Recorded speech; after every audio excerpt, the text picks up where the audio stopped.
A ver.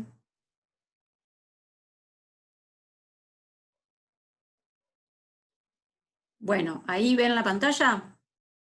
Todavía no.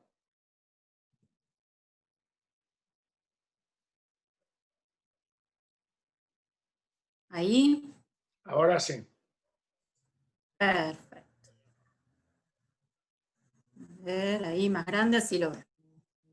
Bueno, vamos a arrancar con algo que por ahí les implica más cuestiones médicas. Ya no vamos tanto a lo técnico, ya los mareé con un montón de normativa la semana pasada, pero bueno, la idea es que conozcan un poco de todo, y más que nada con respecto a la pericia médica que siempre la vamos a encontrar en el marco de un juicio laboral, y también en el marco de la ley de riesgo del trabajo, o sea, todo lo que llega tiene que ver con accidente de trabajo, con accidente in itinere, o con enfermedad profesional, conceptos que tiene la ley de riesgo del trabajo. Eso es lo que nos vamos a encontrar en el marco de lo laboral. Para muy pocas otras cosas se puede llegar a pedir una pericia médica, pero por lo general siempre tiene que ver con el tema de ley de riesgo del trabajo. La pregunta es por qué dentro del proceso judicial uno necesita de una pericia, ¿no? Cualquier pericia, y específicamente la pericia médica. Y el tema principalmente tiene que ver con el saber del juez y los abogados. Los jueces son abogados, es decir, que sabemos de derecho, pero no tenemos ni idea de lo que es medicina. También se llama en auxilio, porque el perito es un auxiliar de la justicia, viene a ayudar al juez y a las partes, porque no conocen ni de medicina, ni son peritos contadores, ni son peritos calígrafos, ni son técnicos en seguridad e higiene, y por eso siempre se va a necesitar de alguien que tenga la especialidad y que es lo que necesitamos. Y este concepto que les traje es de un autor que habla de derecho procesal. Derecho procesal son las reglas del juego que hay que tener en cuenta dentro de un proceso.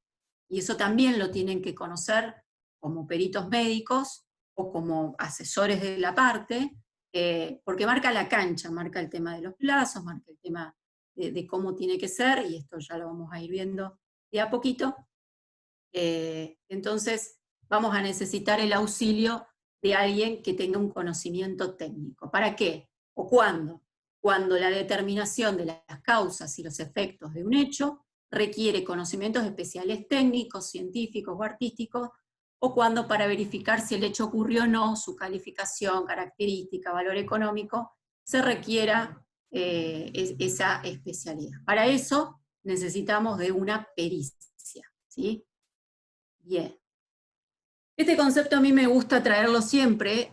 Falcón también es un autor de derecho procesal que me gusta mucho, que esto también se lo llevo a los alumnos de la especialización de trabajo. El tema de que el perito, al momento de hacer la pericia, tiene que tener la capacidad de comunicar con lenguaje entendido.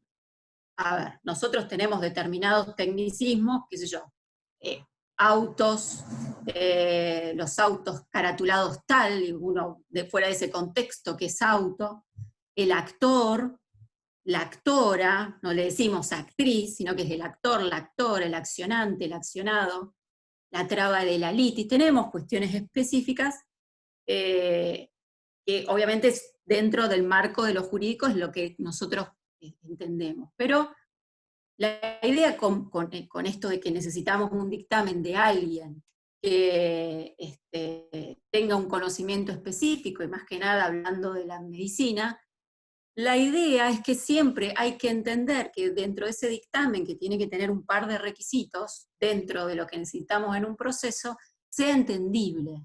Sea entendible porque el juez no sabe de medicina y las partes no saben de medicina.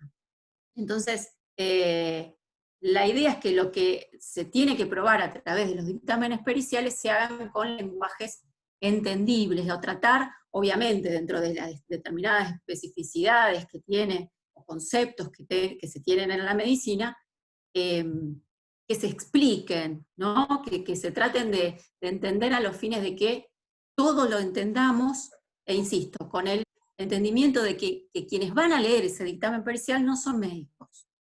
Entonces, lo tenemos que hacer simple.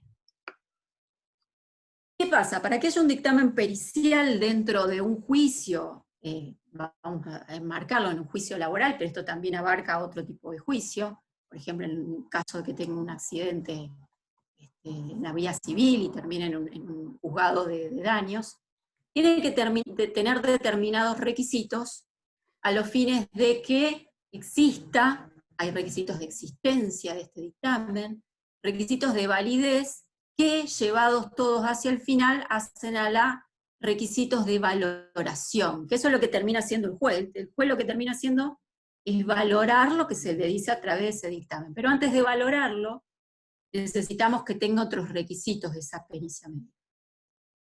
Como requisitos para la existencia, el tema de que sea un acto procesal.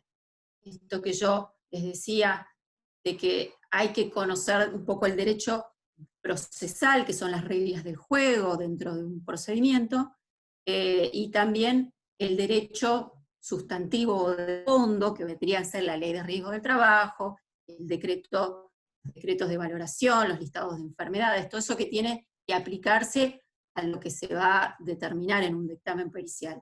Pero tiene que ser en el marco de un proceso, dentro del juicio, que tiene que tener, esto va de la mano con lo que sigue, un encargo judicial. Esto le va, digamos, le concierne más a los abogados que van a ofrecer la prueba pericia médica, pero la tienen que ofrecer. Ese ofrecimiento, el mismo juzgado va a decir, bueno, sortéese el perito, va a ir a un lugar donde se sortea, va a venir ese sorteo, se va a decir, se designó el perito tal, ese perito tal tiene que tener otro, esto obviamente es muy burocrático, pero el juzgado tiene que decir, bueno, salió sorteado tal, intímeselo para que venga a aceptar el cargo, pero todo en ese marco oficial dentro de un proceso. Si se presenta un dictamen por una cuestión particular y no está dentro de este marco que yo les estoy contando, que no es que el juez ordenó que se sortee un perito para que venga y haga una pericia, eso viene a ser un dictamen de parte, que se puede acompañar. Por lo general en las demandas, los trabajadores acompañan, como para reforzar el reclamo, un examen de un médico de su confianza, del abogado, por ejemplo. Pero no, eso no es pericia médica, porque la pericia médica tiene que darse en todo ese contexto de acto procesal, ¿sí? Y que sea un mandamiento, o sea, que lo mande a hacer un juez, el juez de la causa que toque en particular. Tiene que ser un dictamen personal. A esto del dictamen personal es que si hay asignado un perito en particular, es él el que tiene que llevar adelante toda la actividad de la pericia, la previa, y hacer el dictamen, ¿sí? No puede ser un dictamen hecho por otra persona, ni por dos, no. Tiene que ser quien salió sorteado. Debe versar sobre hechos y no sobre cuestiones de puro derecho.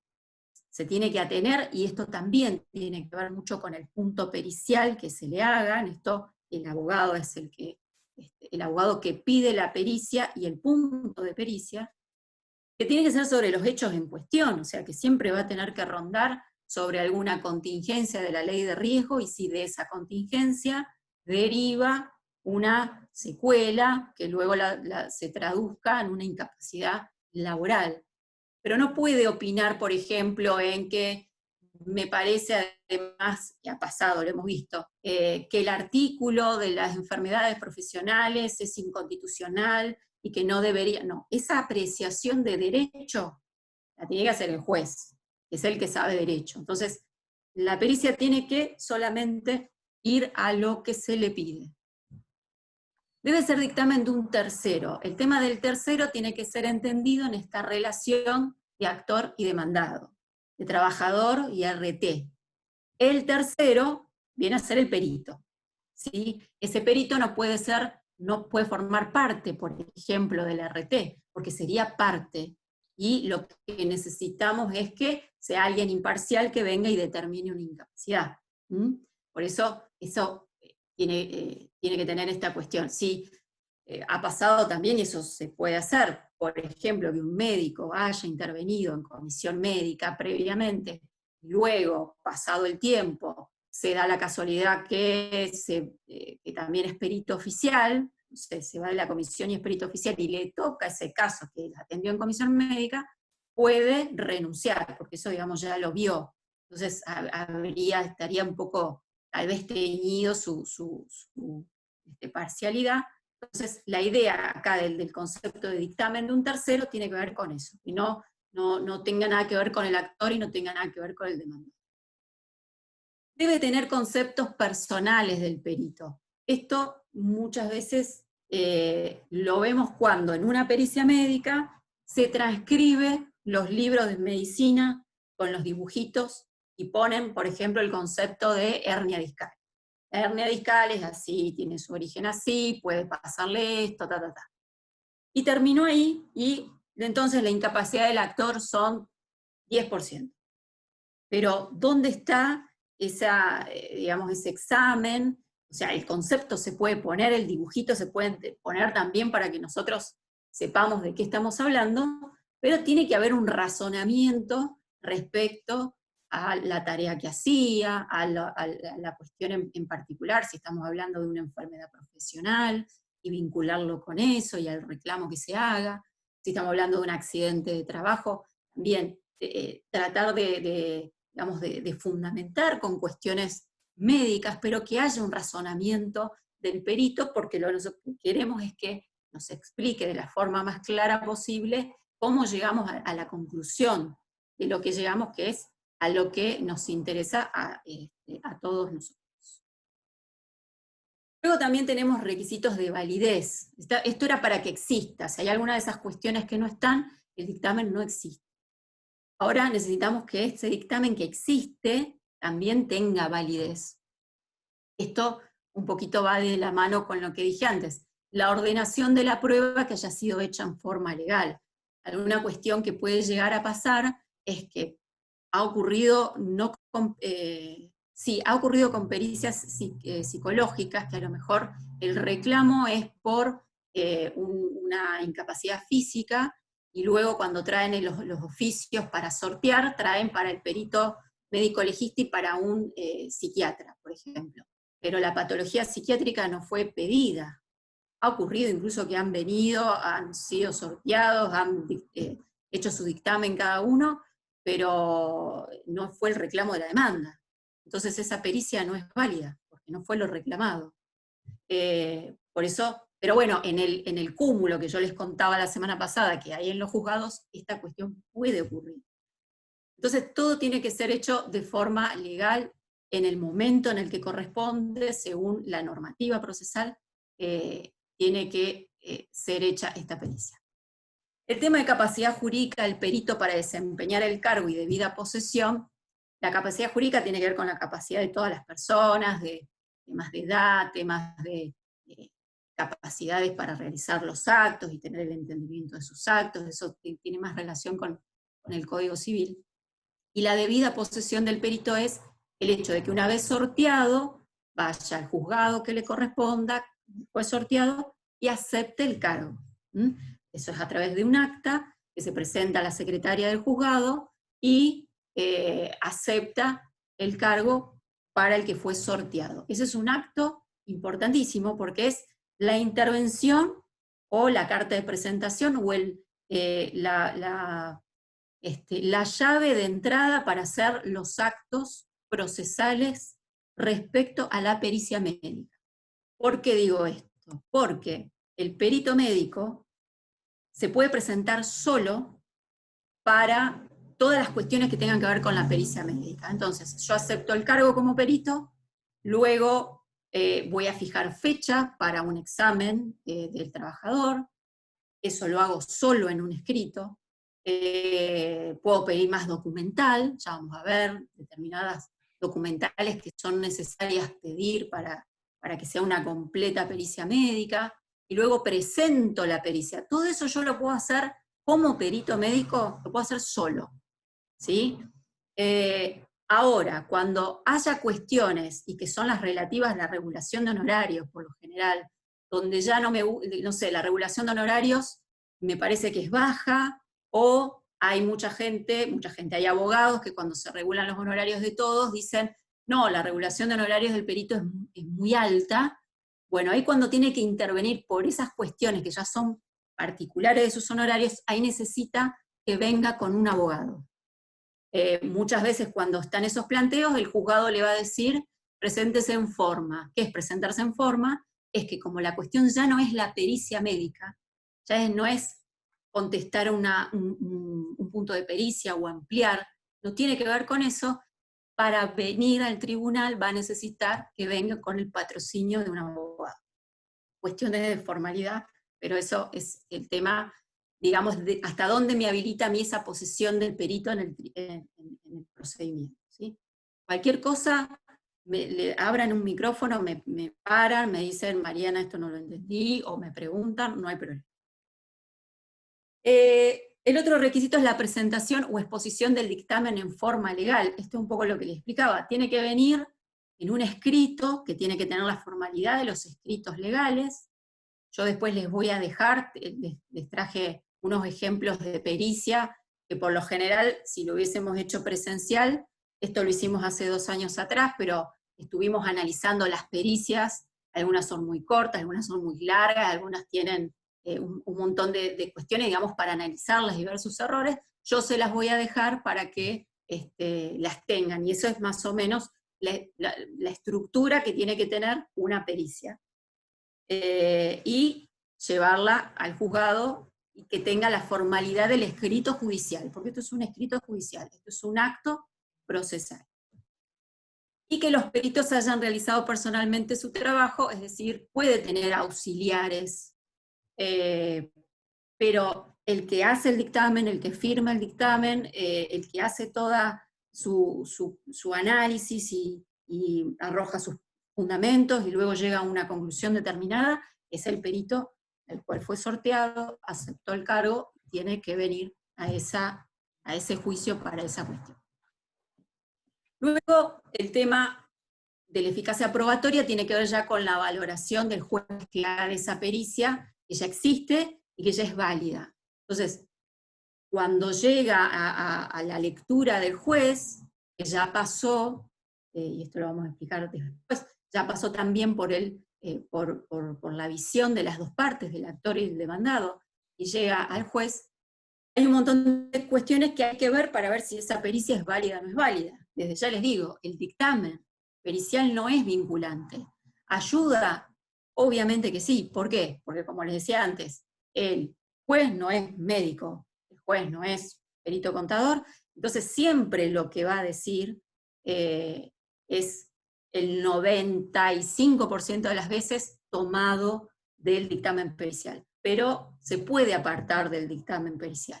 Entonces ese tamiz para ver si vale o no vale, o si sirve o no sirve, respecto a la, digamos, también percepción del juez, porque esto es una cuestión subjetiva del juez, para ver si la cuestión debatida está aprobada o no está aprobada con este dictamen médico. Entonces, se va a necesitar que sea un medio conducente respecto al hecho a probar. ¿Qué significa esto? Acá siempre damos el ejemplo del tema de la hipoacusia perceptiva bilateral y el ruido.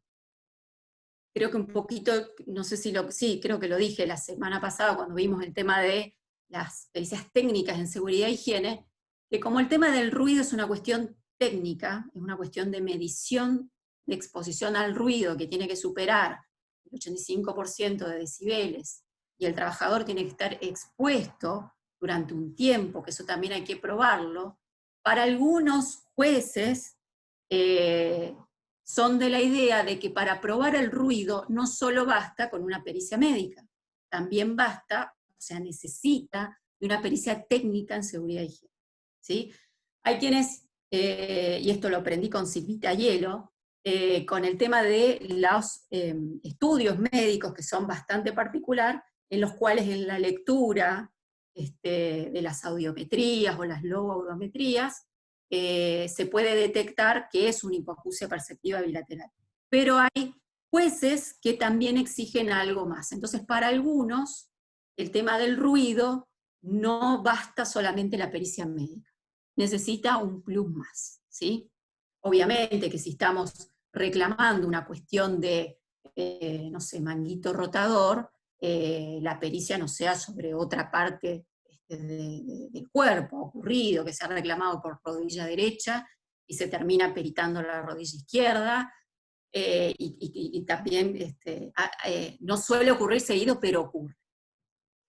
Que el perito sea competente, que sea verdadero experto para el desempeño de su encargo, y esto tiene que ver un poco con las especialidades de los peritos. Acá en Rosario hay varias listas dependiendo la especialidad de los peritos, pero no ocurre lo mismo en el interior, donde en el interior hay poca gente pocos peritos médicos que se ofrecen a las listas de peritos oficiales. Pero bueno, la idea es que si tenemos una cuestión traumatológica, haya peritos médicos, legales, traumatólogos, que puedan ser más precisos en esa especialidad de lo que se le va a preguntar, ¿sí? También pasa con los psiquiatras. Pero bueno, el tema es que conozca del tema, y cuanto más específico sea, por ahí mejor, ¿sí? Si no se puede, no se puede, pero sí hemos visto por ahí que hay pericias de médicos legistas donde se le pregunta cuestiones psiquiátricas. Entonces obviamente que el punto de pericia contestado no es mi materia, para ellos van a necesitar otro tipo de perito. Y a lo mejor se olvidaron de ofrecerlo y estaba en el reclamo, entonces si no hay perito psiquiatra específico, pierden esa parte del reclamo. Que no existan motivos para dudar de su imparcialidad tiene que ver con esto de que sea un tercero, que no haya intervenido antes, que no tenga conocimiento de la causa. Eso también puede llevar a que el mismo perito se excuse de entender, o sea, que se aparte de la causa, o que las partes, una vez sorteado, y sabemos quién es el perito que va a tocar, por lo general siempre el que hace mucho tema de laboral, los peritos se van reiterando y se van conociendo, son un grupo bastante chico, si se quiere, porque las causas son un montón, pero también las partes pueden recusarlo por alguna cuestión, que quiere decir que puedo decir, yo no quiero que ese perito intervenga en este juicio por lo que le parezca. No ha pasado, la verdad que por lo general no pasa muy seguido. Que el dictamen esté debidamente fundamentado, esto es muy, muy importante, nosotros lo tenemos muy en cuenta, porque ya van a ver en los ejemplos que después les voy a mandar, hay veces que la pericia es una carilla, hay veces que la pericia son 5 páginas. Hay veces que esas pericias de 5 páginas, uno la ve completa, con fotos, con dibujitos, con divino, pero no dice nada. O sea, le falta toda esa bajada del concepto a lo que le estamos preguntando. Como también hay pericias que son una carilla literal y un problemón, porque no dicen nada. Entonces, en el momento del decidir, es un problema. Entonces, el tema, ya van a ver, yo les traje como un esquemita de qué tiene que contener una pericia en general, y esto de que tenga fundamentos, pero con sus conceptos pueda determinar luego y explicarnos a nosotros que no sabemos nada, por qué esta persona tiene incapacidad laboral o no tiene incapacidad laboral. Y si el accidente o la enfermedad que se está analizando pudo haber tenido consecuencia, como consecuencia esa incapacidad. Que esté debidamente fundado, que la conclusión del dictamen sea claro, firme y consecuencia lógica de sus fundamentos, eso es elemental. Digamos, dentro de la sentencia, eso es lo que le sirve al juez para decir, yo me voy a tener a este dictamen pericial porque todo lo que dijo a mí me convenció. Lo dice de una manera más técnica, pero lo dice así. Entonces, como el dictamen pasó esto, dice lo otro y dice esto, yo entiendo que el trabajo del perito me lleva y me convence de que la determinación de incapacidad acá es esta, como lo dijo el perito. ¿Qué pasa también? Y que es muy importante, que una vez que se presenta en forma esa pericia médica, que se presenta como un escrito, digamos, legal, que necesita los requisitos de un escrito legal, jurídico, se tiene que dar traslado a las partes. Quiere decir que se tiene que hacer saber que el perito acaba de traer el dictamen pericial y yo lo pongo en conocimiento. Entonces, las partes vienen y lo leen, y a partir de ahí puede pasar dos cosas. Que lo impugnen, y esto es una cuestión técnica, porque muchas veces lo que se ve es que el abogado viene e impugna sobre la pericia médica, o que la observa. O también puede pasar que no me haya contestado puntos de pericia, que yo pido un poquito más que me amplíe lo que me está diciendo en tal cuestión. Pero técnicamente la diferencia entre impugnar y observar es que la impugnación hace a los requisitos de forma de la pericia médica de todo lo que le vengo a contar. Supónganse que no tengo la aceptación de cargo de ese perito. Entonces quiere decir que no tiene ese visto bueno formalmente para que el perito haga esa pericia. Con lo cual yo puedo decir, esa pericia la puedo impugnar de nulidad, y yo ahí ya tengo la nulidad de la pericia que no me vale, entonces veré si tengo que hacer otra o no. Es el concepto de impugnar. Y observar tiene que ver con, me parece que el baremo utilizado está mal, o me parece que cuando se hace referencia a tal cosa es tal otra, entonces que me diga el perito tal cuestión. La observación se puede salvar. Hecha la observación, se le hace saber al perito, mira, observaron esto y esto y esto, y el perito tiene que volver a contestar. Entonces también depende de lo que se le haya observado o pedido, o alguna omisión que no haya, por algún punto de pericia que no haya dicho, o le pidieron el tema del baremo, que se olviden del baremo es a veces muy, muy habitual. Muchos también, por ejemplo, ponen, se utilizó el baremo de Rubinstein. Y este es un tema, porque Rubinstein no tiene un baremo. Rubinstein compila en un libro muy bonito, así grandote, todos los baremos que existen sobre la determinación de incapacidad de las personas. Pero no es el baremo de Rubinstein, es el baremo de la ley 24.557. Bueno, esas cuestiones que se le pueden observar o pedir explicación se hacen una vez puesta de manifiesto esta pericia. Esto es elemental, este anoticiamiento a las partes de que esta pericia salió, porque la pueden contradecir en ese momento. Nosotros hemos tenido, por ejemplo, la oportunidad de, a lo mejor cuando uno ve en primera instancia, le llega todo esto, y uno analiza que esa pericia no fue puesta en conocimiento de las partes, inmediatamente no puede salir sentencia sin no tener efectivamente esa notificación de la pericia a las partes. Las partes tienen que asegurar su derecho de defensa de esta manera. ¿Por qué? A ver, la determinación de incapacidad en un proceso laboral que tiene que ver con la ley de riesgo de trabajo es elemental, porque según el número es plata. O sea, la incapacidad luego se traduce en una fórmula que va a ser capital. Ese capital también va a ser base para regular honorarios de abogados y de peritos. Entonces, muy importante la determinación de incapacidad y además tener la constancia de ese trabajador, si puede seguir trabajando, no puede seguir trabajando, o sea, es muy importante. Por eso tienen que ser lo más completas posible.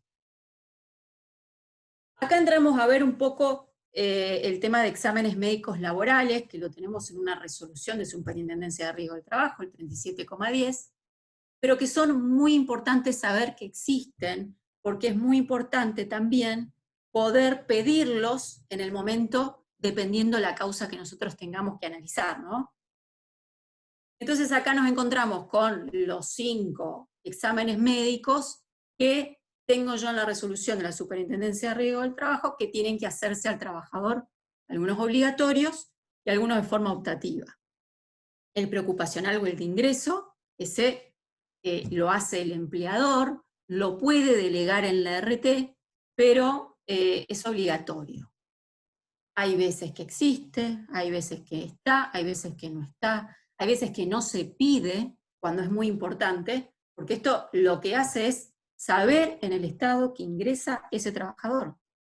Entonces, es muy importante porque esto, digamos, es un poco la bajada de la 24.557, que, acordémonos que yo decía la semana pasada, trajo el tema de la prevención, más que nada, trajo todo el tema del control, nace en las ART, a partir de la 24.557. Entonces, qué importante es prevenir enfermedades o accidentes a través de los preocupacionales, más que nada las enfermedades, o sea, ¿cómo ingresa este trabajador? Al 100% con la actividad que viene a hacer. ¿Es apto total? ¿Es relativo? Bueno, eso es muy importante, porque va a depender de qué actividad pueda hacer o no. A lo mejor entra con una capacidad del 100%, y luego según la tarea puede ir teniendo afecciones en distintas partes, depende de la actividad que tenga que realizar. Por eso es muy importante esto de la documentación, saber que existe y saber que se puede pedir. Hay muchos que cuando son contra la RT, y el perito pide, Judith quiere hablar. Samsung S30. No, Judy no quiere hablar. Bien. Entonces es importante saber de esta documental que la podemos pedir. Hay muchas veces que se pide y no se trae, hay muchas veces que se olvida de pedirla, y hay veces que no se hace. Luego tenemos los periódicos. Este también tiene que ver mucho con la prevención, con el tema más que nada de enfermedad. Saber que hay alguien o que hay tareas, por ejemplo, el movimiento repetitivo de la columna o de los miembros superiores, es muy importante y es obligatorio de la aseguradora ir haciéndole los exámenes periódicos a ese trabajador. La verdad de la milanesa de lo que uno ve, por lo menos en la zona, es que solamente las grandes empresas hacen bien los preocupacionales, hacen los periódicos por parte de la aseguradora. Vemos de la aseguradora una actividad, un despliegue bastante activo, porque capacitan, van asiduamente, cada 2 meses, cada 3 meses a capacitar, a controlar, se hacen los periódicos una vez al año. Bueno, todo eso se cumple en grandes empresas. Yo lo he visto en General Motors, lo he visto en Asindar. Después no he visto en muchos lados el tema del periódico. Entonces, el periódico lo que puede llegar a saltar es que tenga una patología o una predisposición para algo y lo puedo correr del lugar. Entonces, es importante también, esto es para pedirlo y para que, para el abogado más que nada, el decir, bueno, el trabajador no le hicieron los exámenes periódicos, entonces toda la patología columnaria que tiene es, digamos, culpa, es del trabajo y es culpa de la RT y del empleado. Otros exámenes que no son obligatorios son los previos a la transferencia de actividad. ¿Qué pasa si yo lo traslado a otra actividad al trabajador? O sea, en vez de tener más exposición a movimientos repetitivos de los brazos, ahora pasa a estar parado todo el tiempo y puede llegar a tener una cuestión de varices, por ejemplo. Bueno, es necesario que el empleador obligatoriamente o la aseguradora también lo hace. Esto existe. No es de lo más normal que se vea que se haga. Deberían hacerse. Posterior a ausencia prolongada, también esa es optativa, hace la aseguradora, pero ¿qué pasa cuando hay un trabajador que estuvo con una incapacidad temporaria durante un tiempo, 1 año o 2 años, y tiene que volver? Bueno, está bueno que esto existe, frente a esa ausencia, ver qué capacidad tiene para seguir haciendo lo que hacía o no. Pero bueno, también estaría bien hacérselo. Y el de egreso para saber en qué condiciones sale el empleado, también lo he visto solo en empresas grandes, que hay una foto de qué determinación de incapacidad tiene o con qué patologías sale de esa empresa. Eso, digamos, todo esto colabora más que nada con las enfermedades profesionales, que como enfermedad y cuestión prolongada en el tiempo y durante el trabajo que se haga, puede aparecer después, incluso después de que termine su contrato de trabajo. Suele ocurrir. Esto un poco como consejo general del tema de qué pasa con el perito médico, el médico legal que va a analizar un problema, ¿no? Una cuestión que viene a la justicia para algo. Tiene que dar esto, respuesta a las partes y asesorar a los jueces. No se olviden que son auxiliares de la justicia, entonces son muy importantes para el tema, para el proceso judicial. El tema es que el perito no hace la prueba, sino, esta frase me gustó mucho, sino que hay que buscarla, objetivarla y explicarlas con fundamentación. Porque el hecho en sí existe, porque la patología existe, y lo que tiene que hacer el perito es tratar de relacionar eso y tratar de explicarlo luego al juez. Ocurre también con las otras ramas, ¿no? Todo sobre la prueba me explica y me lleva a que esta situación me termina ayudando para el reclamo que sea. Entonces, como peritos médicos no pueden desconocer, y después les voy a dar unas datas de nuestro Código Procesal Laboral que se reformó el año pasado y tiene que ver con los peritos, pero la normativa procesal es muy importante, por esto que yo les contaba, de toda esa actividad que tiene que llevar a cabo el perito cuando es sorteado, cuando tiene que empezar a presentarse en el tribunal. El hecho también de saber la cantidad de días que tiene, porque tiene un plazo para presentar el dictamen. También, o sea, cada cosa que pida la puede pedir en ese marco judicial, y saber que para eso va a haber un traslado, que va a haber un tiempo, ese pedido dentro del juicio va a tener un plazo, y el tema del dictamen que también tiene un plazo. Que se cumple, por lo general nunca se cumple, porque los plazos en la justicia, por el abarrotamiento de juicios, la realidad es que no se cumple. Incluso nosotros tenemos plazos para dictar sentencia. Fíjense que el periodo, para contarle, el periodo de prueba que tiene un juicio laboral en Santa Fe son 40 días.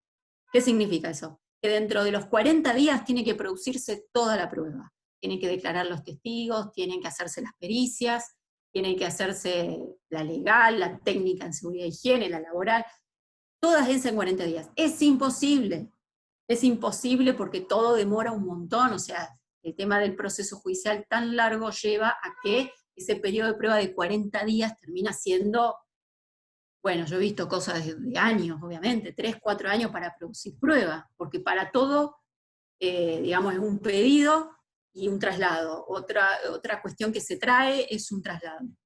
He visto hace poquito un expediente que estaba por entrar a sentencia, y vimos que el perito, no era médico, era contable, hacía 3 años que tenía que presentar el dictamen, no lo había presentado, incluso se llevó documental, ese es el problema. Se llevó el documental y 3 años. ¿Qué pasa en ese caso? Y las partes ahí tienen que intimar al perito, en realidad es pedir al juez que intime al perito a que traiga el dictamen, bajo apercibimiento de sacarlo de la lista. Sacarlo de la lista significa que durante ese año no va a ser sorteado para ninguna causa y va a tener que esperar hasta el año siguiente, ¿sí? Pero bueno, el tema de los plazos lo tienen que conocer, y también tienen que conocer las leyes de fondo que hacen a la aplicación de las incapacidades. Y el tema que pasa cuando no se puede arribar con coherencia, ¿no?, a la conclusión. Bueno, volvemos al principio, el hecho de tratar de explicar del modo más claro posible esa pericia médica y el por qué están diciendo, cómo lo están diciendo y por qué lo están diciendo. El tema del conflicto con procedimiento administrativo y judicial lo traigo porque, si bien fue un problema cuando nace la 24.557, puede llegar a ser un problema con la 27.348 si se aplica en su totalidad. Cuando la 24.557 nace, además de la prevención, además del nacimiento de las RT, también lo que conllevaba es que las comisiones médicas para las cuestiones de la Ley de Riesgo del Trabajo y sus decretos reglamentarios sí o sí pasen por comisión médica. La jurisprudencia luego hizo que no sea necesario ese paso por comisión médica, y así estamos ahora. Pero antes de que vinieran a los tribunales provinciales, el procedimiento era otro. Entonces, de comisión médica iba a justicia federal, no iba a los tribunales provinciales. ¿Eso qué llevaba? A que el perito, cuando, digamos, en la justicia federal, no se pudieran pedir más cosas de las que ya venía de comisión médica. Entonces, a lo mejor faltaban cosas, el juez federal no era el juez natural, porque el que conoce más de este tema son los jueces laborales, por eso luego la jurisprudencia hizo que se viniera al tribunal provincial y que lo trate un juez laboral. Tenía conflictos con el tema de incorporar más prueba o pedir más prueba. Cuando se trasladó toda la justicia provincial, que ya era un juez de trámite laboral, que conocía de las cuestiones, y era más lógico que lo dirima un juez laboral, la idea de que si venía un dictamen de comisión médica era cuestionarlo a través de un juicio de cero, que a mí me llevaba a ofrecer prueba, y yo como perito poder pedir la prueba o documental que no estaba incorporada, yo la puedo pedir como perito médico. Ahora mi pregunta es, porque por eso se los tiro de problemas como que puede, una inquietud mía. La 27348 lo que hace es retomar la idea obligatoria del paso de comisión médica de ese trabajador antes de que vaya a la justicia. No sé si lo han leído o tienen conocimiento, en esa reforma de ese procedimiento que puede llegar, que si se adhiere la provincia, que por eso nosotros todavía no lo tenemos, pero si la provincia se adhiere y va a ser obligatorio el paso de comisión médica, se ha ideado toda una especie de casi, un cuasi juicio, diría yo, porque hay una cuestión de testigos, hay una actividad probatoria en comisión médica. A nosotros un poco nos asusta esa cuestión desde el tribunal, porque esas son cuestiones más judiciales que dentro de comisión médica. Entiendo que va a tener que haber gente, letrados y gente de jurídica que atienda esas cuestiones, porque todo se va a dirimir en principio en comisión médica. Esa es la idea de la 27348. Pero la misma ley también dice que si a mí no me gusta lo que diga ese dictamen de comisión médica, yo lo puedo apelar a la justicia. Ahora, lo que no está claro es de qué manera se va a apelar a la justicia. Si va a ir como un trámite normal donde pueda haber incorporación de prueba y yo como perito pueda pedir nueva documental, o no la pueda hacer. Y yo tenga más cercado como trabajador, como perito a lo mejor, tenga cercado, digamos, esas posibilidades. Esas son cuestiones que no sabemos qué van a ocurrir, pero frente a la posibilidad cierta de que Santa Fe se adhiera, cómo va a ser esa apelación posterior de ese dictamen de comisión médica en cuanto al pedido de nueva documentación. Dicho esto, vamos a los reclamos en el ámbito de la justicia laboral, que ya dijimos que van a rondar en lo que es un accidente in itinere, accidente de trabajo, que es una enfermedad profesional. Algo deben haber visto, si no lo recordamos así muy por arriba, el accidente in itinere, el hecho súbito y violento que tenga el trabajador durante el trayecto de la casa al trabajo y del trabajo a la casa. Los pormenores, si fue en el umbral, si fue dentro de la casa, si esa cuestión, tanto como que es un accidente de trabajo. El accidente de trabajo es el hecho súbito y violento ocurrido en ocasión del trabajo o por el hecho del trabajo, y la enfermedad profesional, que acá no tenemos un concepto, la ley no nos da concepto, sino que nos remite a la lista. Enfermedad profesional es todo lo que está en la lista de enfermedades profesionales. Lo que no está ahí no es enfermedad profesional. Hay un trámite aparte para ver si esa enfermedad la podemos enlistar en un reclamo en particular, pero en principio esa sería la remisión que hace la 24.555. Lo que es un accidente in itinere, lo que es un accidente de trabajo y lo que es una enfermedad profesional es una consideración jurídica. El perito médico no va a tener que decir, sí, eso fue un accidente in itinere. Sí, esto es un accidente de trabajo, no, lo va a dirimir el resto de las pruebas que se tengan. La única cuestión médica, lo que se le va a pedir al perito, es la determinación de secuela, según ese accidente in itinere. Luego la otra conceptualización la va a tener que hacer el juez, no la tiene que hacer el perito médico. ¿Sí? Por eso es necesario vincularlo. Lo que se va a precisar es el nexo de causalidad. ver si de ese accidente in itinere que tuvo ese trabajador, con todas las cuestiones técnicas que se puedan dar, que la RT ahí que puede llegar a decir, no fue en el trayecto del trabajo a la casa. Bueno, esa cuestión no tiene que ser dirimida por lo médico, sino que va a ser dirimido por lo jurídico. Y una vez que se decida, eso es todo al final en la sentencia, se dice, sí, es un accidente in itinere, vamos a ver si la pericia médica me da esa relación de causalidad para ver si esa lesión que el señor tiene al momento de la pericia pudo ser consecuencia de ese accidente in itinere o de trabajo, o realmente es una enfermedad profesional, y ahí es donde el juez termina de tomar esa pericia. Esto ahora es las cuestiones que pueden ocurrir dentro de los planteos judiciales, y más o menos, no es que tiene que ser así, pero lo que estaría bueno como para tener en cuenta al momento de determinar una incapacidad. A grandes rasgos, es necesario, obviamente, en este caso, ver qué pasa cuando lo que se reclama en la justicia es una patología que se rechazó por preexistente. Y para eso es necesario, tenemos el examen de ingreso, ¿no? Pero ¿qué pasa? Dice, no, es preexistente. Bien, buscar como perito médico para determinar en realidad si hay una preexistencia o no, estas cuestiones sí existen. Legajo laboral que debería haber, con digamos, la historia, las bajas que ha tenido, las licencias que ha tenido durante su contrato de trabajo, eso se lo piden al empleador. La historia clínica siniestral, saben que cuando hay un accidente, una enfermedad que se denuncia a la RT ahí arma una historia clínica siniestral. Cuando se rechaza, ¿qué hace el trabajador? Y si no me da la prestación la RT, me voy a mi obra social. Entonces también pedir la historia clínica del prestador particular, y si hay paso por comisión médica, el expediente administrativo, que también pudo haber pedido más documentación a los fines de decir, no lo vamos a tratar porque realmente hay una preexistencia. Todo eso, la idea es armar toda, digamos, la cronología de cómo llegamos acá. Entonces, ver el pasado, si venía con algo de base, ver más o menos qué es lo que le fue pasando, en el momento justo, cómo se lo atendió en ese momento, qué le pasó, si lo operaron o no lo operaron, y el hoy. Hay veces que es necesario ver, bueno, ¿y hoy cómo está? Porque lo que importa es la determinación hoy de incapacidad, ¿no? Y relacionarla con lo anterior. Obviamente que se hace muy difícil con lo que yo le estoy diciendo, el tema de tiempo. Esto ocurre mucho acá en Rosario, esa es la realidad.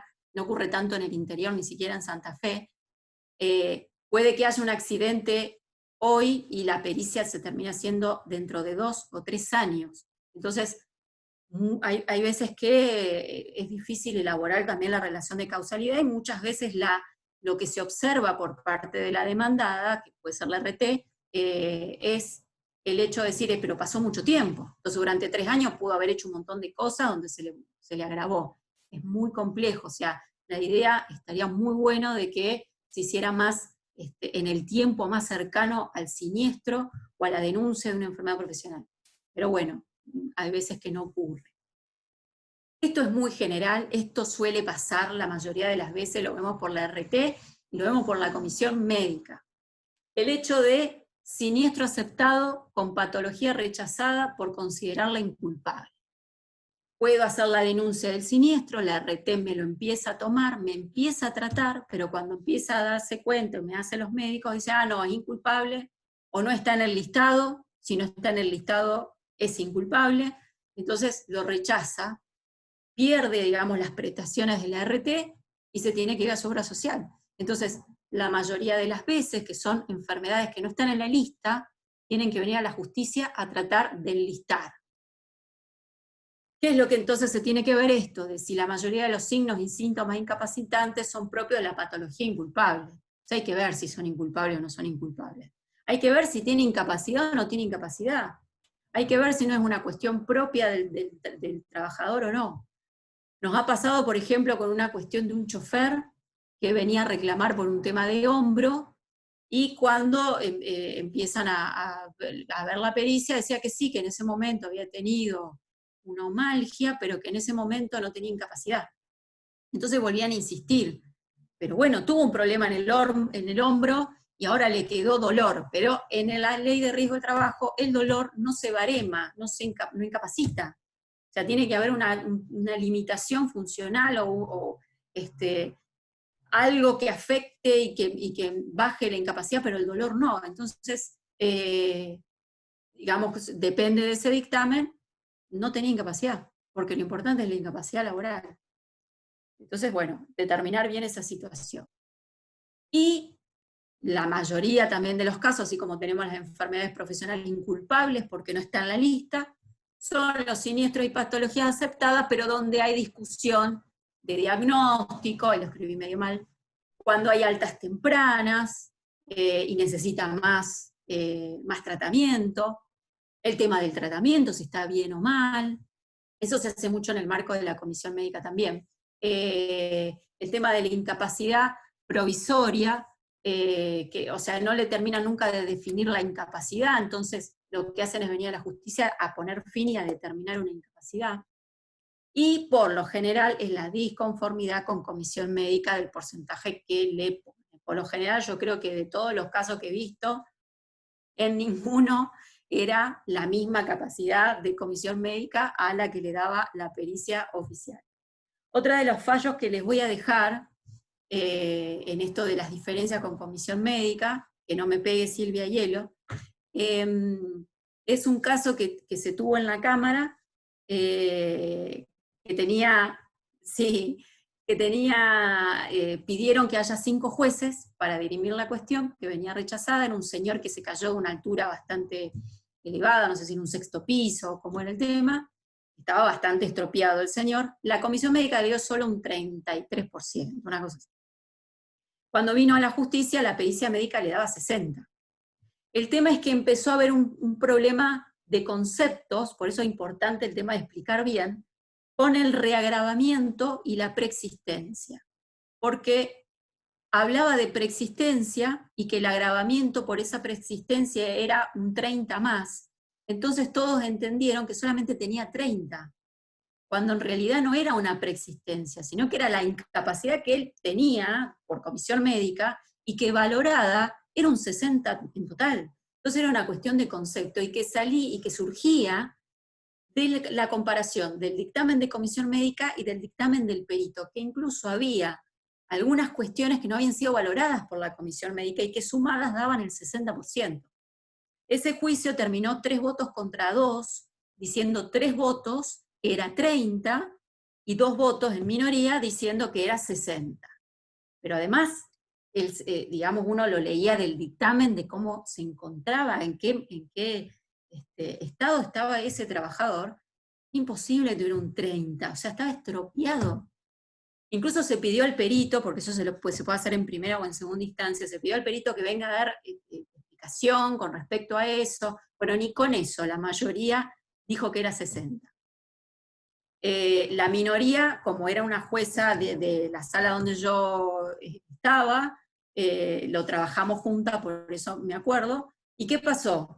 Salió obviamente la mayoría 3-2, que era un 30, pero lo apeló, interpuso un recurso de inconstitucionalidad a la Corte, o sea que lo llevó a lo superior de la provincia, y en la Corte entendieron de que no era un 30, que era un 60, y lo anularon a ese fallo. Así que ese fallo, que está muy bueno por esa diferencia de capacidades, se las voy a mandar porque es fallo de la Corte de la provincia, donde van a tener que decir ahora que era un 60 y no era un 30. Pero bueno, es súper interesante con esa cuestión.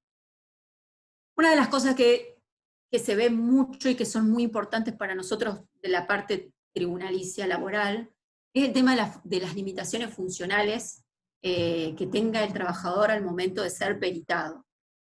Hay muchas veces que a determinada patología que tenga ese trabajador, lo que la RT o la contraria dice es, ay, pero no hay documentación actualizada que se le haya hecho al trabajador.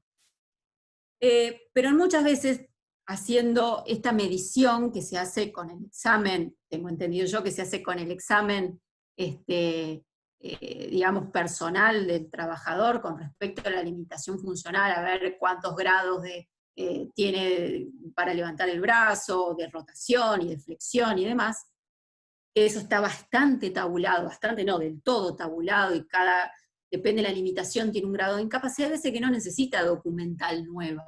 Pero nosotros nos fijamos mucho en eso. Entonces, en ese detalle que se haga de las limitaciones funcionales que hace el perito, frente a la crítica que se le haga a esa pericia, uno fácilmente lo puede cotejar con el baremo. Por eso esto del baremo, de que es necesario conocerlo, y nosotros en el tribunal todo esas listado de enfermedades y valoraciones lo tenemos en arriba del escritorio, porque cotejamos para ver si el número que puso el perito coincide o puede coincidir con lo que diga la pericia médica. El tema de las secuelas no baremizadas, que esto es un poco la pregunta, ¿qué pasa cuando la enfermedad no está en el baremo, pero se advierte que tiene una patología laboral? Bueno, no ocurre muchas veces, eso es cierto, pasa más con las cuestiones psicológicas, eso yo no me voy a meter porque lo va a hablar el doctor Raffaeli, pero ocurre mucho con esa situación de que no encontramos el baremo específico de eso, y lo que se trata de hacer es, se trataría de hacer, es llevar la mayor cantidad de argumentos a los fines de ver de qué manera, a lo mejor hemos visto que algunos baremos similares, o baremos, yo me acuerdo que con respecto a la columna, esto me pueden ustedes corregir o no, había un baremo de Bitco o Kipco o algo así, que era específicamente de columna. Y el tema de columna es un tema porque la columna no siempre fue, digamos, no siempre estuvo en el listado de enfermedades. Se dijo que con el decreto 49 del 14 se incorporó, pero bueno, en realidad no se incorporó tanto, pero había lesiones columnarias específicas. El tema de la lumbalgia. La lumbalgia, como lumbalgia así solita, no estaba. Entonces el hecho de traer lo más parecido, o lo que le decía la semana pasada, tratar de encuadrarlo en algo lo más similar que se pueda y explicarlo en la pericia para después determinar ese porcentaje de incapacidad, que a veces cuando hay opciones o están las posibilidades, muchas veces, en realidad son pocas por el tema del baremo, que se puede asemejar a alguna cuestión en particular, alguna patología en particular, alguna valoración que se tenga, hay veces que el juez también puede determinar, en esos rangos puede determinar una incapacidad. Por eso lo que les digo, que el dictamen, si bien no hay que seguirlo tal cual, como, digamos, totalmente como verdad revelada, también puede el juez decir, bueno, de este 40% de otro baremo, yo le doy un 20%. Puede ocurrir. Tiene que haber una buena observación, tiene que haber una buena objeción de la otra parte, para ver hasta dónde convencionó según el baremo. Pero la idea es que siempre trate de coincidir con el baremo de la ley. Es mezquino, le faltan cosas, es cierto, pero tratar de traerlo de alguna manera. Y el tema de factores de ponderación, que se los traigo porque es un tema que ni siquiera la justicia está de acuerdo en cómo aplicarlos. Y el tema que como peritos médicos lo tienen que aplicar, porque así lo manda el decreto 659 del 96. Y es todo un tema, y nadie está de acuerdo, incluso las 3 salas que conforman la Cámara Laboral no coinciden en el modo. Y después tenemos otra cuestión más, con otro concepto más.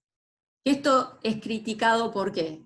O por qué deviene esta cuestión de tener tantos criterios diferentes de cómo sumar factores de ponderación. Porque la norma no es clara, ahora la vamos a ver. La norma no es clara, igual son 8:15, lo voy a hacer lo más rápido posible para que vean la cuestión. Esto, en resumen, lo que dice es que además de la incapacidad laboral que hay que determinarle a un trabajador, hay 3 factores más que hay que tener en cuenta y que van a conformar también ese número, ¿sí? Los 3 factores son la edad, el tipo de actividad y la posibilidad de reubicación laboral. Fíjense que dice, en el segundo párrafo, dice los 3 factores que manda incorporar la ley son los que acabo de decir. La edad es un factor perfectamente determinable y no necesita la generación de ninguna variable adicional a los fines de incorporarlo como factor de ponderación. Esto ha traído mucho inconveniente con respecto a si el porcentual correspondiente a la edad se suma directamente o no. Estas dos palabritas hacen que haya una parte de la justicia que entienda que se suma, ya vamos a ver el cuadrito de la edad, o se saque un porcentual de la incapacidad, que es como se sacan las otras dos variables. Ahí ya tenemos un problema con el factor de ponderación edad. Entonces empieza a explicar el procedimiento con el tema del tipo de actividad. Quiere decir, ¿qué dificultades tiene este trabajador respecto a la incapacidad que se le determine al momento de realizar otra tarea? Que puede volver a lo mismo o no. Eso lo vamos a ver con el otro factor. Entonces, nos da un rango, el decreto 659, que puede ser ninguna dificultad, 0, una dificultad leve, del 0 al 10, intermedia, 0 a 15, alta, de 0 a 20. Pero yo determinada ese porcentual, por ejemplo, si digo dificultad leve, y le pongo un 10%, no es que el 10% se suma a la incapacidad que a lo mejor es 20. No hago 20 más 10, no, es el 10% de 20. ¿Sí? El 10%, esperen que está full la cacerola, estoy escuchando.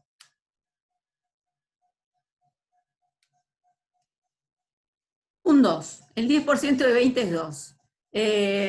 Entonces es 2 lo que yo voy a sumar a 20, ¿está? No es directamente el porcentual del rango, sino el porcentaje del porcentaje. Y ese es lo que se trata, digamos, o lo que no están de acuerdo con respecto a la edad. Fíjense, el punto 2 es el tema de la recalificación, ahí el rango es 0 o 10. En esto pasa lo mismo.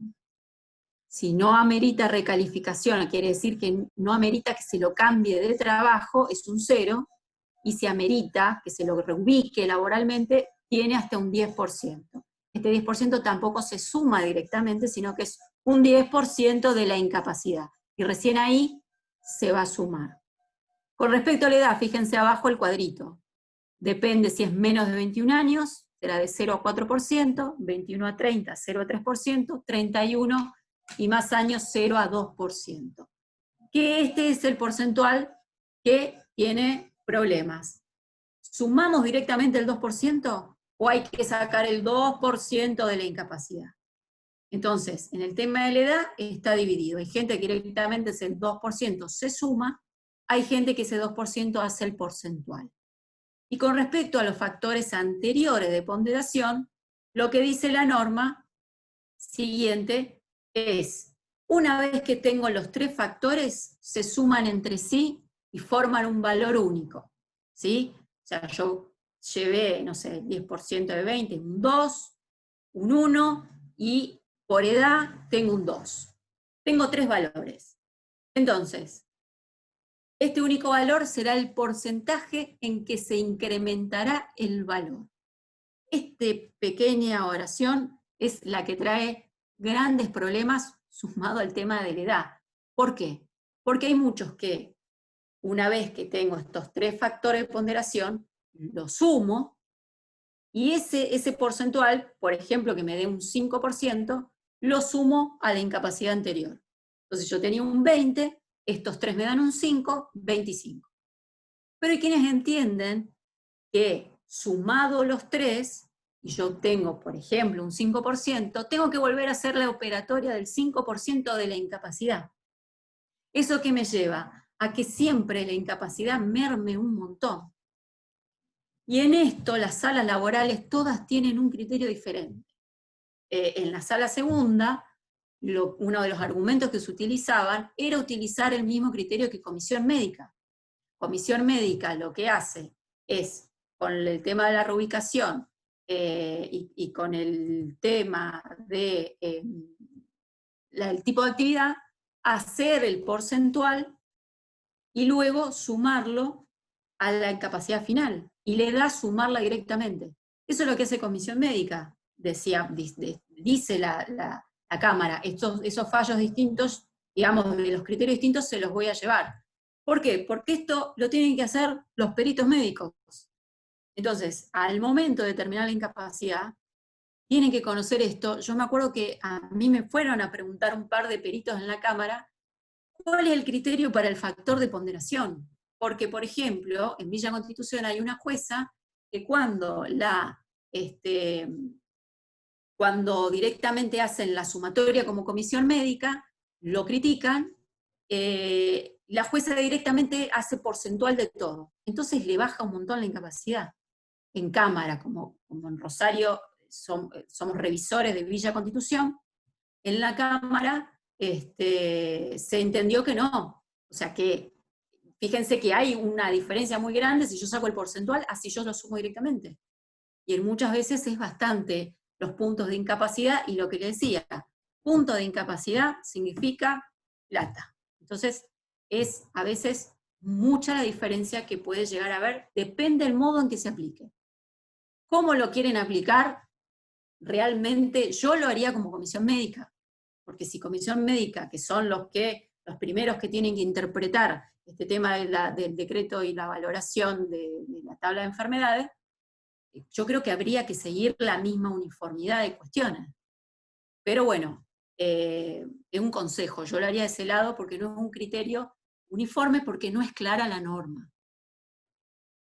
Esto de lo de la operatoria, bueno, para tener en cuenta, si la incapacidad es tan alta que cuando yo le sume ese pedacito de factor de ponderación, la incapacidad me supere el 66 o más, directamente la incapacidad es 65. Eso es lo que dice, digamos, la norma, que es bastante restrictivo, pero bueno, ese es el modo en el caso que ustedes tengan como peritos médicos que aplicar un factor de ponderación, tener en cuenta en qué pasa cuando supera el 66 o es 66 el porcentaje de incapacidad. Y otra cuestión que tiene también mucho problema es el tema de la capacidad restante, que es el tema de la determinación si yo tengo otras incapacidades antes, ¿no? Cuando son siniestros sucesivos, si hay una preexistencia, no es difícil porque lo vamos a entender que siempre se hace. Si yo tengo un examen de ingreso con una preexistencia y yo sé que esa preexistencia es el 10%, quiere decir que ese trabajador cuando ingresa con un 90% de capacidad. El 10 es de incapacidad, pero el 90 es de capacidad total. Y luego lo que le puede ocurrir es determinado, o sea, si tengo un siniestro posterior, yo tengo que calcular sobre ese 90 de capacidad total que tenía, no del 100%, porque el 100% no entró. Pero ahí es más fácil, digamos, cuando son sucesivos. Pero hay un concepto que también no está claro en la jurisprudencia, en lo que dicen los jueces, es qué pasa si es un gran siniestrado. Y la pregunta es que nadie dice lo que es un gran siniestrado. Entonces, podemos entender que un gran siniestrado es una persona que tiene una incapacidad muy alta, que de un mismo hecho tuvo una incapacidad muy alta. También podemos decir que son, no sé, un siniestro tan grave que tuvo afecciones de distintas partes del cuerpo. No me quiero meter con el tema de partes del cuerpo, porque cada parte tiene un máximo y la sumatoria por sector es distinto. Eso es como el tema cuando también se quema una persona. Todo tiene su cuantificación y su modo de calcular de manera distinta. Pero últimamente lo que ha llamado la atención es del tema del gran siniestrado, es qué se entiende por gran siniestrado. Entonces, una jurisprudencia reciente del año pasado, que se las voy a traer, se las voy a mandar, dice que gran siniestrado es aquel que tiene un 50% de incapacidad. A mí me parece medio bajo ese cálculo. Entonces, hasta que no llega a 50% de incapacidad, no voy a usar la capacidad restante y voy a sumar todas las incapacidades que tenga. Hay otros que entienden que gran siniestrado es aquel que tiene una incapacidad total, lo asemejan a la incapacidad total de la ley de riesgo, que es 66%. Entonces, hablan de que superado ese número, si yo tengo varias patologías que surjan de un mismo siniestro, eso va por capacidad restante.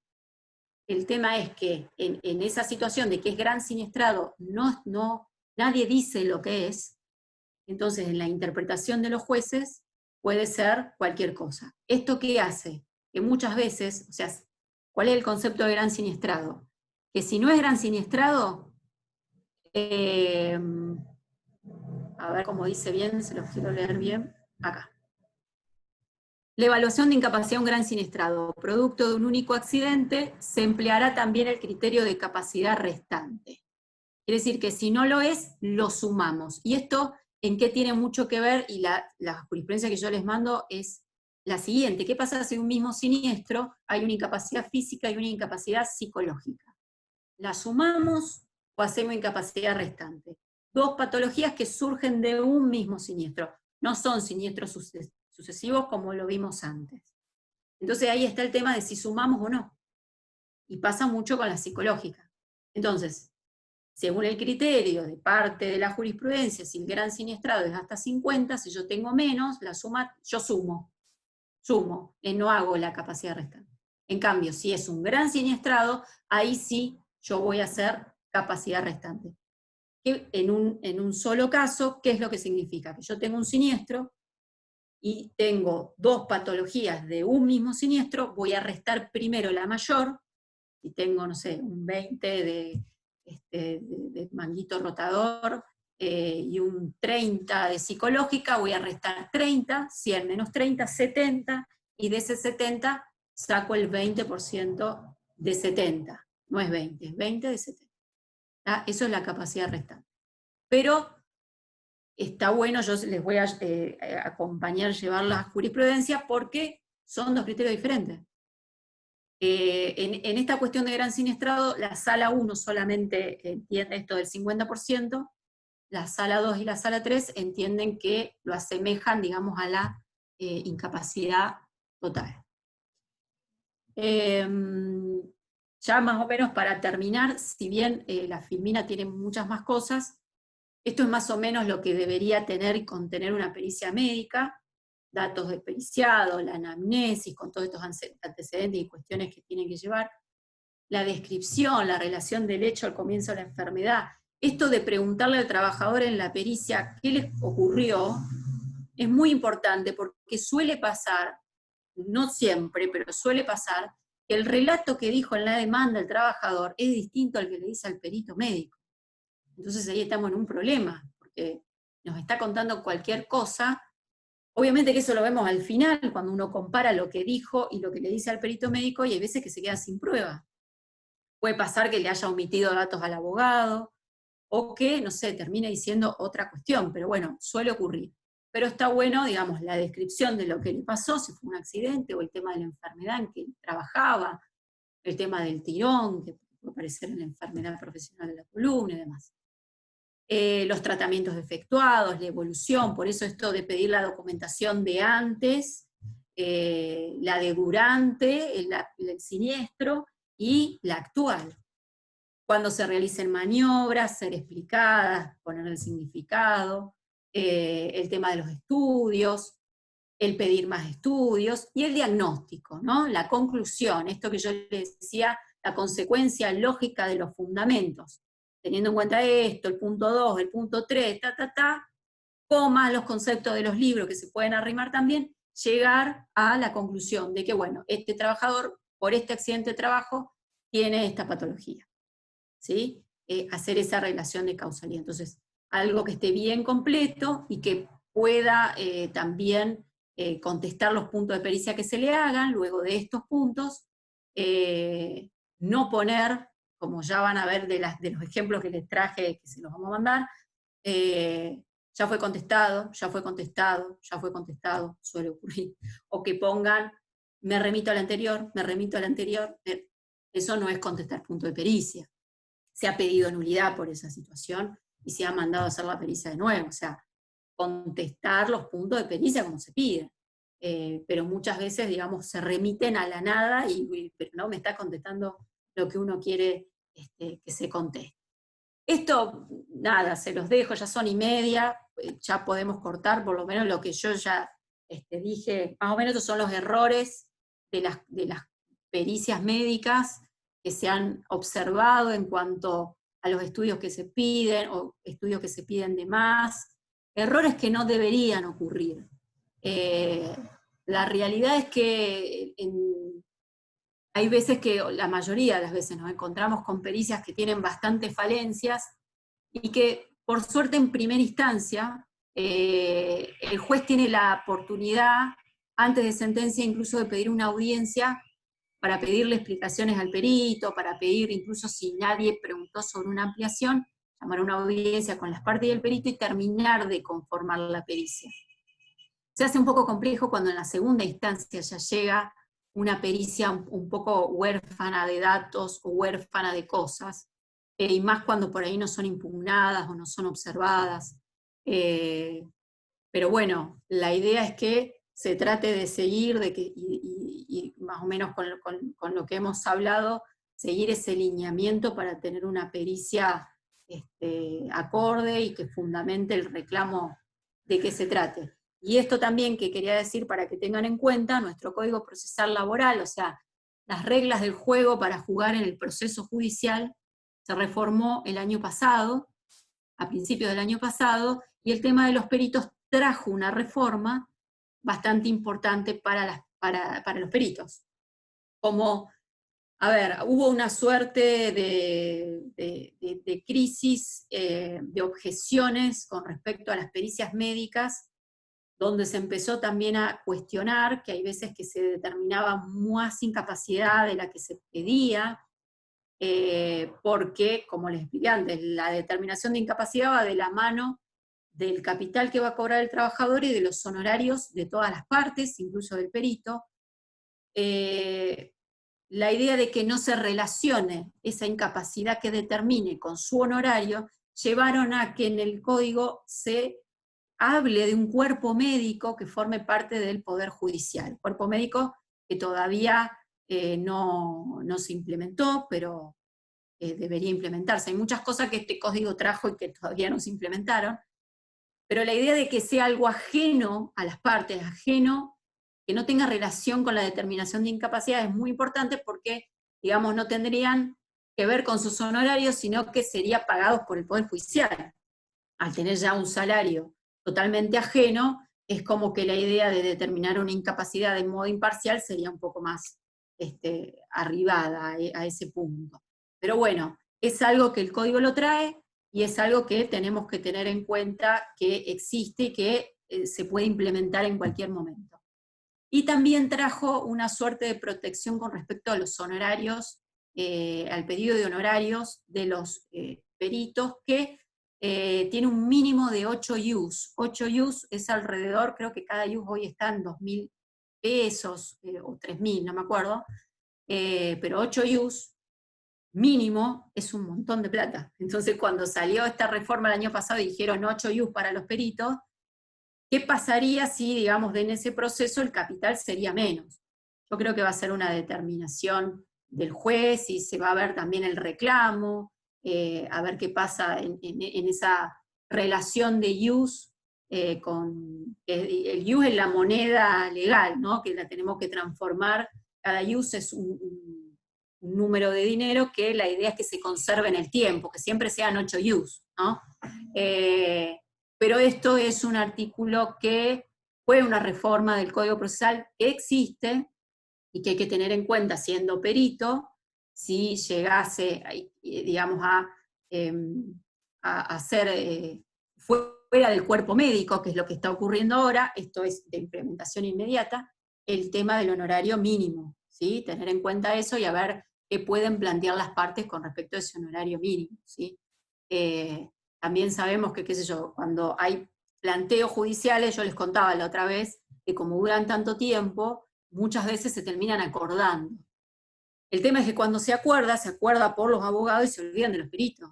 Entonces, muchas veces se regulan esos honorarios entre ellos, o sea, se acuerdan en las partes, y viene el perito, si no está detrás del expediente, a plantear también el tema de regulación de horarios por su actividad, porque muchas veces con su pericia se arregla. Entonces, tener la precaución es obviamente que va del lado del Poder Judicial frente a un acuerdo, tener en cuenta que si hay pericias y hay peritos, también hay que no dejarlo fuera de ese acuerdo, ¿no? Y si hay una regulación, regularlo también y decirle, miren que también hay peritos y hay que pagar. No es fácil el tema de peritos en el tribunal, porque, bueno, tiene este tema de los honorarios. Bueno, son menos 25. Yo lo que tengo también en la Filmina, pero no sé si ustedes quieren preguntarme algo o hacer alguna opinión o lo que sea, yo les traje un poco de fragmentos de jurisprudencias con respecto al baremo, pero poco del baremo hemos hablado de que para la justicia el que conocemos es el baremo de la 24.557. Bueno, ahí todo lo que se opina en cuanto a qué pasa con el baremo. Les traje también cuestiones de puntos de pericia médico, cuando esto, digamos, que lo ofrecen las partes, y dependiendo la patología, a ver si llego, por ejemplo, el tema de patologías columnarias, las preguntas que pueden hacer que el perito médico luego deberá contestar. Estos puntos de pericia también son tomados de la persona que hace los puntos de pericia del técnico en seguridad e higiene, que son bastante exhaustivos. Bueno, dependiendo la patología, son las preguntas que más que nada, el gran problema son las enfermedades profesionales. O sea, cuando hay un accidente de trabajo es bastante palmario la lesión, existiendo el hecho súbito y violento y la correspondencia con la incapacidad que tenga. Se lo ve, se lo asiste de tal cuestión. Entonces, obviamente, si tiene una patología en tal zona del cuerpo, es producto del accidente, por ejemplo. Pero el problema muy grave es con las enfermedades profesionales, grave. El problema, lo que yo creo que va a seguir existiendo, esté comisión médica obligatoria o no, es este hecho de probar enfermedades profesionales que no estén en la lista. El tema de tratar de enlistar de la mejor manera posible y decir, no, si yo hacía esto, probar que, digamos, eso también es una cuestión del trabajador y de que haga buenos puntos de pericia, porque lo que tenemos que tratar de enlistarla, la tenemos que traer a nuestro círculo y tratar de entender que es una enfermedad profesional y que tiene esa incapacidad por su trabajo, porque no lo cuidaron. Eso básicamente es lo que tienen. No sé si alguien quiere hacer alguna pregunta sobre el tema, hacer alguna opinión, porque ya los recansé, hablé 1 hora 40, un montón. Entre la clase anterior y la que sigue, no sé si los mareé, porque nadie me preguntó nada. No, a ver, veo el chat que titila. ¿En qué ley puede un sindicato en el sector público? La misma pregunta que antes, Mariana. Que te la estoy haciendo yo. Porque me repreguntaron. O sea. Información estadística del Servicio de Salud Laboral. O sea, para pedir los datos estadísticos, no personales, de la cantidad de trabajadores accidentados, enfermos, en este caso contagiados de COVID, los datos estadísticos, ¿qué ley o qué resolución? ¿En qué ley puede un sindicato? ¿Qué ley se puede invocar? Habría que ver, porque yo creo, me pasa un poco con lo mismo de lo anterior. Me parece que tiene que ser una conjunción de leyes, no creo que haya una ley en particular. Hay que ver la estadística, quién la hace y por qué la hace. En principio las estadísticas serían públicas. La estadística, viste que los servicios de medicina del trabajo por el 351 tienen que llevar las estadísticas, ¿sí? A su vez hay que informarlas a la RT y la RT a la super. Claro, o sea, tienen 3 pasos. Cualquier enfermedad o accidente de trabajo tiene que ser denunciado desde el servicio de medicina laboral para arriba. El servicio de medicina laboral a la RT a la superintendencia. De ahí se configuran las estadísticas y el seguimiento que después va a hacer las comisiones médicas. Cuando llegue el caso a la comisión médica se nutre justamente de lo que se fue denunciando o no. Sí, recabando. El examen, si tiene o no examen médico periódico, el examen médico periódico va subiendo y con las denuncias de los accidentes y las enfermedades que hace la RT, se configura las estadísticas a nivel nacional. Ahora, la ley de habeas data, que es la 25326. En esa ley, digamos, los datos, esa información adquiere carácter de información pública. Lo que pasa es que estamos hablando de estadísticas. Claro. Ya documentación bueno, privada. Si yo soy el representante del sindicato, ¿sí? ¿Cuál es, digamos, puedo optar invocando una cuestión colectiva y la necesidad de conocer a los fines de la prevención? Yo creo que ahora, en el caso de COVID, esa información tiene que ser pública, dado que la única prevención es el aislamiento de los casos y de los contactos. Por lo tanto, para seguridad de los que van a seguir trabajando, esa es una información que uno tiene que disponer. Yo coincido totalmente. Es cierto también que, a ver, con el tema del COVID es algo totalmente que nos atañe a todos y que no tiene, digamos, nos abarca todo y nos cruza todo. Y en este tema en particular, como vos decís, tiene que ser una cuestión pública por una cuestión de sanidad laboral general, digamos, de todo el mundo. Entonces... Bueno, ese es el decreto que establece la obligatoriedad de la denuncia de los casos, o sea, que transforma el COVID de enfermedad de carácter de denuncia obligatoria y la difusión del dato que se viene haciendo en el comité de crisis. Eso está ahí, en ese decreto. Lo que se me ocurre, si es una cuestión también de prevenir daños, se me está ocurriendo ahora con el tema del interés legítimo que tienen los sindicatos en general para cuidar a sus trabajadores y prevenir daños, es la acción de prevención del Código Civil. Esa acción de daños es general y a lo mejor se podría, estoy hablando en potencial, no lo vi, pero es posible que se aplique a cuestiones laborales, y más que nada en esto, ¿por qué no meter una acción de prevención que por lo general, como no tiene tampoco trámite administrativo, como les contaba con el habeas data, por eso se asemeja al amparo, podría ser una medida de acción de prevención, pedir eso para evitar futuros daños? Se me ocurre, porque, digamos, es una cuestión bastante particular, donde la prevención tiene que ver con futuros daños frente a una situación que es bastante incierta, porque mientras no haya una vacuna es bastante incierto.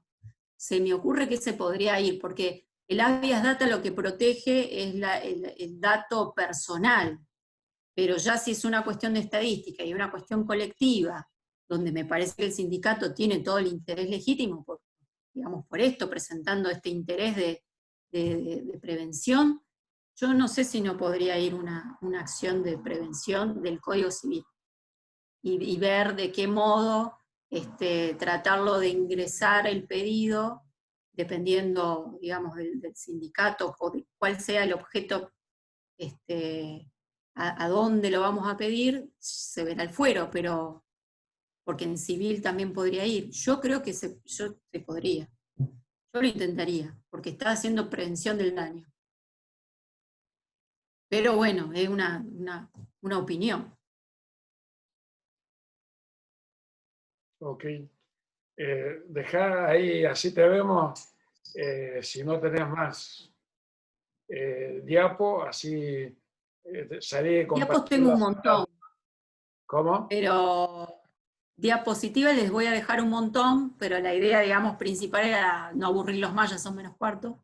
Les dejo todas las filminas con los puntos de pericia y les voy a mandar las pericias médicas de ejemplo para que vean que hay veces que se hacen muy cortitas, hay veces que se hacen mucho y no dicen nada, bueno, para que en algunas cuestiones también tengan un poco la idea de cómo se presenta una pericia, cuál es el formato legal, que yo les decía dentro del acto procesal.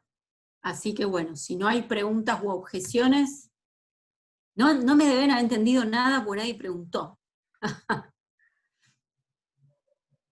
No, Es mucho la concentrado, clase fue muy clara. nos tiraste con toda la verdulería. Bueno, viste, dos Doctora, clases. yo tenía una pregunta, una duda. Bueno, a ver,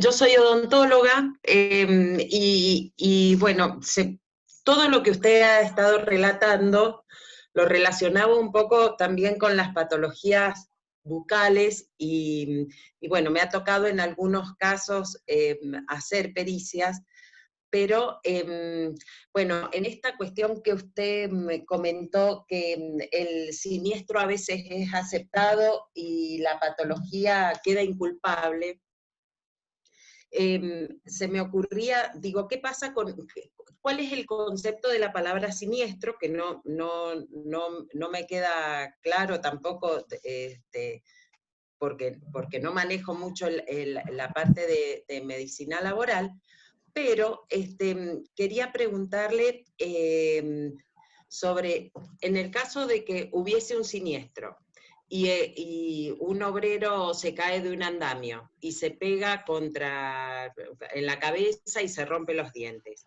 donde hay una pérdida de la estética, fonética y masticatoria. Digo, ¿cómo se evalúa eso? Y si hay alguna valoración de quién es la responsabilidad y si queda dentro del o dentro de la patología inculpable. Bien, bueno, a ver. Y se me embarullaba ahí, que digo, bueno, ¿qué es? ¿Qué es la patología inculpable y qué es un siniestro? ¿A Bien. dónde se separa en la cuestión de la boca? Que queda, que no es una enfermedad nomenclada tampoco. No es profesional, no es del listado. A ver, el tema de siniestro, a lo mejor la palabra siniestro no es la más correcta, sino que hay que usar la palabra contingencia. La contingencia que se evalúa es el accidente in itinere, el accidente de trabajo y la enfermedad profesional. Dentro de ese marco conceptual, que esto yo le dije que era una cuestión jurídica, a partir de ahí salimos. Si habiendo estas tres cuestiones, estas tres contingencias, o accidente in itinere, o accidente de trabajo, o enfermedad profesional, yo la denuncio, por lo general, el accidente de trabajo o el accidente in itinere no me van a decir que es inculpable, porque si se demuestra que fue en el trabajo, es accidente de trabajo. Entonces directamente lo que yo voy a cobrar es daño. Bien. Culpabilidad tiene que ver si yo tengo culpa o no, pero es si yo mismo me produje el accidente de trabajo. Entonces eso ya es muy difícil en un accidente de trabajo. No es tan difícil en una enfermedad profesional. Yo puedo tener un problema en la boca, no sé, vamos al extremo que se me está ocurriendo ahora, tengo los dientes medio flojos y justo se dio, no sé, una situación de accidente que me los terminó de bajar. No se dice así, pero de una manera más coloquial. Sí, sí, sí. Eso lo va a tener que salir a demostrarle RT en todo caso. Es muy difícil. Sí, la enfermedad inculpable. Por eso es difícil con el tema, a ver, yo no conozco tanto porque no he visto tantas cuestiones odontológicas en materia de riesgo del trabajo. Sí he visto un accidente de trabajo. Hubo un caso de un trabajador que se le cae un caño en el cráneo y tiene pérdida dentaria. el baremo de la ley, si mal no recuerdo, tiene valoración respecto a si pierde los dientes, si se le pueden insertar, Recuperar. si es fijo o no es fijo, tiene esa valoración. Porque hay también una suerte de valoración, hay un daño que está baremado. Está con el tema de las lesiones en el cráneo, Silvia, no sé, vos que estás más en comisión, me dirás, pero la pérdida dentaria, y dependiendo de cómo, si después se puede recuperar, porque acá la cuestión es la incapacidad laboral. Entonces, me acuerdo que en el reclamo ese que habíamos tenido, incluso pudo recuperar la dentadura, le hicieron los implantes fijos, y no tenía capacidad en materia odontológica. El tema es que luego podría relacionarse ese accidente con otro tipo de patología. Pero, digamos, en la pérdida dentaria es más, es más palpable en un accidente. Pero eso está baremado. El tema de la inculpabilidad tiene que ver con la enfermedad. Yo ya tengo una enfermedad previa. Yo ya tengo, no sé, un problema en las encías que ya las traigo, y que bueno, eso se va a determinar en su momento. Pero, digamos, la inculpabilidad tiene que ver con, ¿es causa del trabajo o no es causa del trabajo? Bueno, más o menos quedó. Sí. Bueno, pero fíjate que en el baremo de la ley está el tema de pérdidas dentarias, y hay una diferencia ahí respecto a las consecuencias que puede tener, pueden ser baremadas. Gracias. No, de nada. ¿Alguna otra preguntita? No.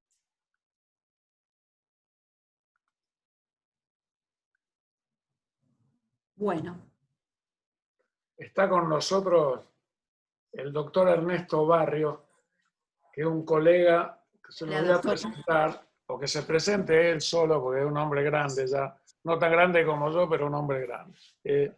Y un compañero, un amigo, y yo le estaba escribiendo a Silvia que sería importante que organicemos una actividad también por Zoom, como para también completar esta materia, y que nos hablara sobre los códigos de ética en el ejercicio de la medicina del trabajo, que me parece que también complementa toda la cuestión legal y de lo que nosotros tenemos y podemos hacer desde la medicina del trabajo, y él ha jugado un papel importante en la Argentina en el código de ética, que por allá por el año 2006, 2007, él me corregirá cuándo fue, la Superintendencia de Riesgo del Trabajo sancionó ese código de ética, y hay algunos aspectos muy interesantes, muy válidos hoy en el ejercicio de nuestra profesión. Bueno, Ernestito,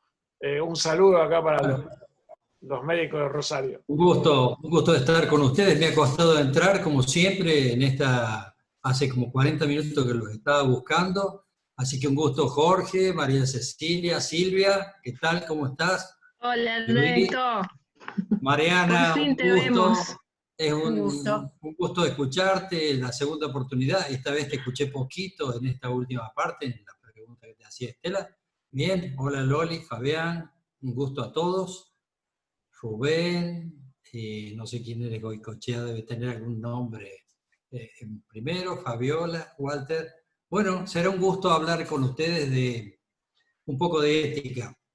Es cierto, me tocó asumir la presidencia de la Federación Argentina de Medicina del Trabajo en junio del 2004, y el primer acto introduje el Código de Ética de la ICO, que es la Comisión Internacional de Salud Ocupacional, y unos meses después la Superintendencia de Riesgo del Trabajo dictó una resolución que asumía el mismo código.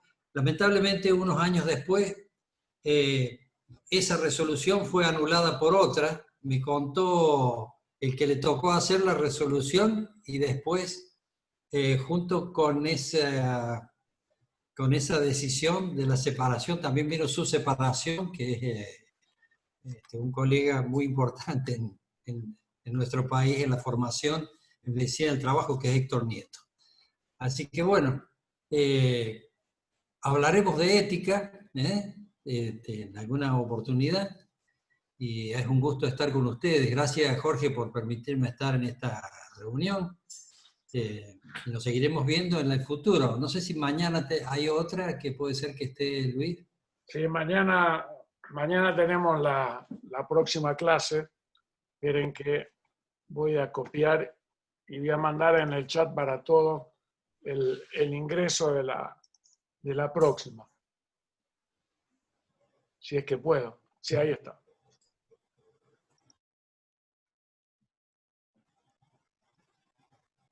Bueno. Es la clase del doctor Raffachieli, mañana.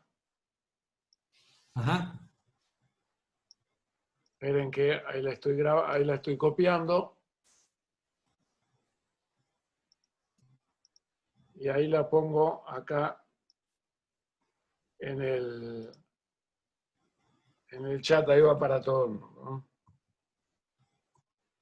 Ahí la envié, ahí tienen, pueden anotar el ID y la contraseña. De todas maneras, yo después te mando por mail y WhatsApp, y a ustedes se las manda o se las ha enviado Luciana, a todos los amigos, los colegas que están haciendo el curso. Bueno, un La gusto. otra cosa que... Yo entro mañana, Yo vengo mañana a ver a Luis. ¿A mañana no venís? Bueno. No, sí, lo quiero escuchar. Está bien. No, decía que otra cosa importante que me tocó gestionar en su momento, en el periodo que me tocó presidir la federación, fue la introducción del 155, que el convenio de la OIT, que no estaba ratificado por la Argentina. Nosotros impulsamos la ratificación del 155 y del 161. Lamentablemente, el 161 perdió estado parlamentario en el Senado.